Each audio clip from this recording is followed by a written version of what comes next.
Unit 9, Gateway. Europe's first Homo sapiens lived primarily on large game, particularly reindeer. Even under ideal circumstances, hunting these fast animals with spear or bow and arrow is an uncertain task. The reindeer, however, had a weakness that mankind would mercilessly exploit. It swam poorly. While afloat, it is uniquely vulnerable, moving slowly with its antlers held high as it struggles to keep its nose above water. At some point, a Stone Age genius realized the enormous hunting advantage he would gain by being able to glide over the water's surface and built the first boat. Once the easily overtaken and killed prey had been hauled aboard, getting its body back to the tribal camp would have been far easier by boat than on land. It would not have taken long for mankind to apply this advantage to other goods. Exercise 1. Racially, South Africa is a nation deeply divided. Sport has helped to break down this division, at least in part. When the whites in South Africa held an election to decide whether to put an end to apartheid, 69% voted to give up their privilege, marking a rare peaceful transition of power. One reason for the favorable vote was South African President F.W. de Klerk's warning that failure to pass the measure would return the country to isolation in business and sport. South Africa had last participated in the Olympics in 1960 and had been barred since then from international competition. Its apartheid racial policies had made it a pariah country in everything from politics to sports for 3 decades. With apartheid undone, South Africans could once again show their athletic ability. This was a compelling argument for many whites. Subsequently, South Africa has been allowed to compete in the Olympics and in other worldwide competitions, especially in rugby, which is very important to its people. Exercise 2. Of greater importance than the slight reduction in gravity's pull is the so-called thin air that is present at high altitudes. Although air contains the same proportions of oxygen, nitrogen, and other gases at high altitudes as at sea level, in a similar volume of air there is less of each the higher up in altitude you go. This characteristic greatly affected athletes who competed in the 1968 Olympic Games in Mexico City, which is 7,350 feet, 2,240 meters above sea level. In Mexico City, athletes had to breathe more vigorously and more often to get the oxygen they needed. This caused a serious problem for athletes in endurance events, but it assisted athletes in short sprints because they ran on their body's stored energy supplies. When Bob Beamon set his world record in the long jump in Mexico City, he benefited from a slight reduction in gravity, reduced air resistance from less dense air, and the fact that his approach was a short sprint and not a distance run. Exercise 3. Solar power and wind power are considered alternatives to fossil fuel-based energy generation from coal, petroleum, and natural gas, which predominate worldwide energy production at the start of the 21st century. Both of them solve what is seen as the most prevalent negative consequence of fossil fuel-based energy generation, air pollution. This includes air pollution from chemicals, particulate matter, organic compounds, toxic materials, and the emissions that lead to climate change. Solar power and wind power are also popular because they are renewable sources of energy production, and so do not suffer the negative consequence of diminishing supplies. They are also domestic sources of energy production and so are not dependent on imports from what may be hostile countries. Finally, solar power and wind power have the technical capability to be distributed, meaning that they are what is sometimes referred to as decentralized energy generation sources.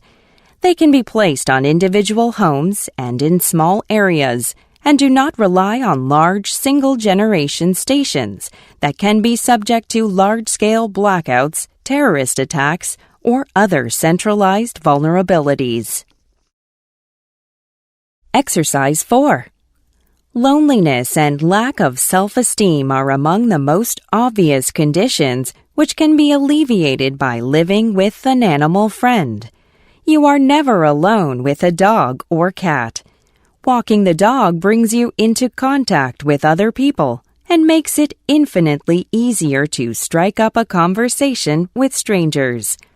Local cat owners often get to know one another too, as it is common for cats to wander into their neighbors' gardens and houses, and for neighbors to exchange cat-sitting duties during holiday times. Having the responsibility for a pet can increase your sense of your own value and importance. Caring for an animal reminds you that however low you might feel, you are capable. When you're tempted to stay in bed and pull the covers over your head, you have to get up and feed the cat or walk the dog. That everyday routine with a creature who needs you can be extremely soothing. Exercise 5. Very briefly, the complex individual is one who can see things from another person's point of view and who is flexible in his or her thought processes. For example, they are able to change their minds on an issue in the light of new information rather than rigidly sticking to their guns. They also tend to avoid what might be called black and white thinking. For example, the positions of others on an issue are not lumped into the two categories of those for them and those against them, but rather shades of differences or gradations of opinion are recognized and taken into account. Thus, they realize that the truth of a matter often lies somewhere in between two extremes.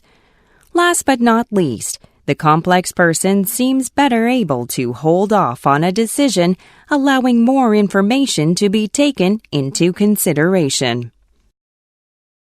Exercise 6. Many thought that Hans Monderman, a Dutch traffic engineer, had hit his head on a mental speed bump during his early years. Wouldn't the lack of signs, markings, and barriers cause destruction and death?